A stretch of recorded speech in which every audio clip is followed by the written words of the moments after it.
Hello and welcome to our Bodmin College School News Report 2015. I'm Lauren and this is Chloe. Tonight we will be talking about how modern uniform rules are affecting students across the country.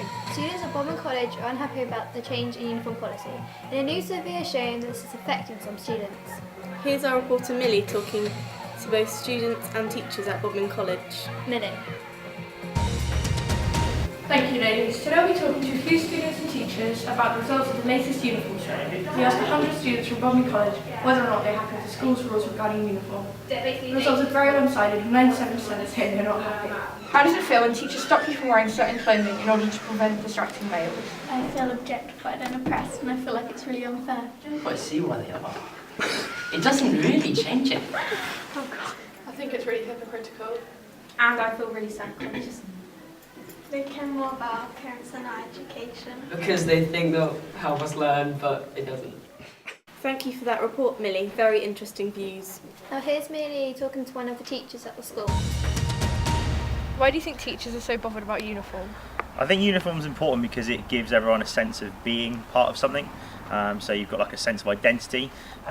But it's more to do with everyone sort of looking the same, so no one's different, because if people start to feel that they're different, then maybe they'll maybe not learn as well. But it would possibly affect how one student compares the quality of clothes, the type of clothes, the value of those clothes, and it stops the sort of team feeling.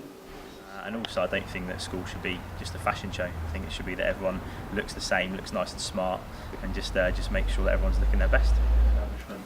It also puts the college in a good light in terms of the public view and public perception because of marketing. I think my belief is that it doesn't really necessarily affect your learning as such. I'm not sure that wearing a smart tie suddenly makes you learn any better. But because it's a school rule, if you don't follow those school rules, you end up getting into trouble and you get told off, and then that really does affect your learning. So it does effectively have an impact on students' learning. Thank you, Millie, for that. Now it's time for the weather. Avenue Q. This has been one of the most successful musicals the college had the pleasure of putting on. We'll be looking at why they decided to put on this particular musical, and we will be looking into how they put it all together. We're excited to say that we have reporters on the scene, but first we'll be going over to our reporter, Abby, to speak to two of the main characters. Over to you. Did you have to audition for your parts, and what was the process? We had to audition at the start by doing a song called What Do You Do with BA in English, or Fine Fine Line for the Girls. And we just had to sing it, and then the person that we wanted to be, we had to have a script for, and then just read a bit of script for it. Excited about people's reactions. Because Avenue Q is quite controversial, we're probably going to get quite a few different reactions. Some people might take offence to some of the things we say, but I reckon overall everyone will find it quite funny. I can see they have a good time preparing for the show.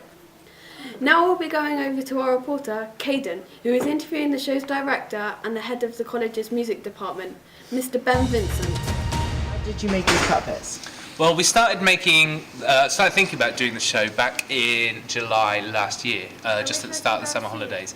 And so we joined lots of puppet forums on the internet and on Facebook and spoke to people who make puppets and design puppets. And then they recommended different websites that we could buy patterns from, or where we could gain patterns from other puppet makers. And we started making them, I would say, at the beginning of August. And we've been making them continuously right through till the end of last week, really, when we finished making the cardboard moving box puppets. We made those at the last minute because they're fragile and they can get damaged, so we want them to last. So yeah, they were the ones that were made the least. But the one that took the longest was Trekkie Monster and Lucy. Lucy took about 3 weeks to complete. Hey, I'm here with Chloe asking us some questions. So, how much have you heard about Avenue Q around the school? I've heard a lot about Avenue Q, and I think other people have, and the reviews sound really good. And I'm really excited to see it. So I'm here with Ellie asking another question from a student around Bodmin College. How long have you been waiting to see Avenue Q? Well, if I'm honest, they told us about it a couple of weeks ago, but ever since then everyone's been buzzing and everyone is so excited to see it. Awesome, hopefully it'll be great. Thank you for watching and see you next time. Oh, come on, Brian. You're a little I'm not. Oh, no, no. How many Oriental wives have you got? What? I do. If we all could just admit that we are racist a little bit, we could have harmony. Everyone a little bit later.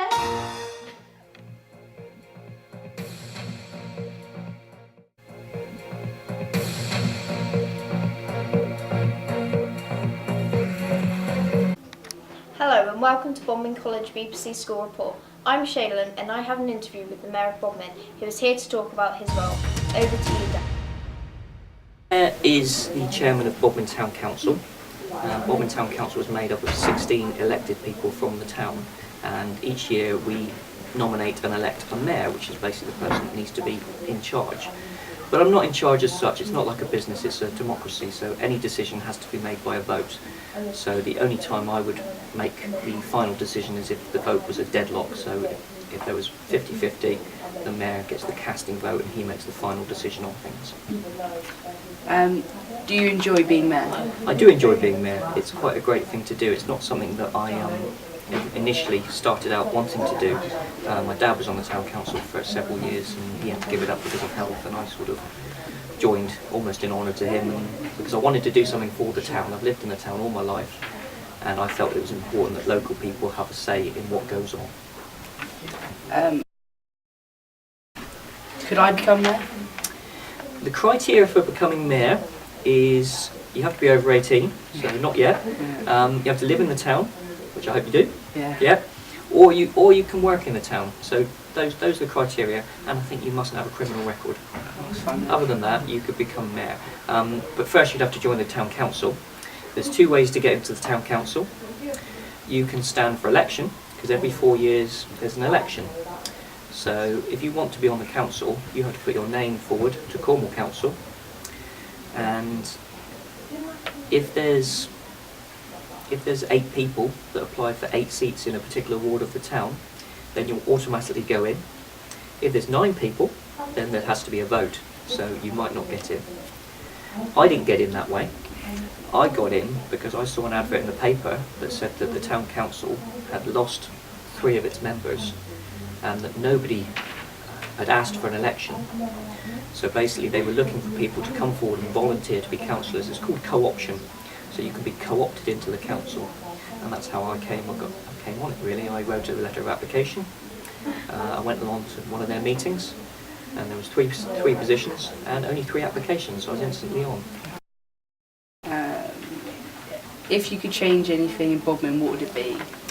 Yeah, Bodmin's got a lot of things going for it. We've got a great school, we've got some great parks, we've got a reasonable town centre, we've got some businesses coming in, we've got a leisure centre, there's a lot of church, yeah, very ancient church, very good thing.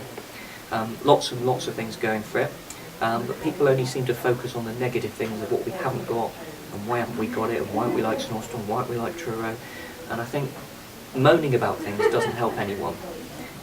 If you're positive and proactive and you go out and do something, even if it's only a charity event like attending Heritage Day, the Bodmin Produce Market, all those sorts of things, if people get involved with them and are more positive, it basically brings the whole atmosphere of the town up, and that's the one thing I'd like to change about Bodmin and what I've tried to change in my mayorship in the country. So could you tell us a bit about, Yeah, I mean this is basically, the first part is this bit, this is the badge of office basically, and I can read on the back that this was donated by Baron Robarts. You may have heard of the Robarts family, they were very important in the town, and this was in 1894, so this is very old. And then the rest of the chain was basically has the Cornish shield on it with the 15 dots, and it has the B's for Bodmin. But the best bit is all these little shields that have all got King Athelstan on, who's an important part of Bodmin's history. And former mayors, once they'd finished their mayorship, would donate one of these shields. So every year the chain got longer and longer. Luckily it stopped a few years ago.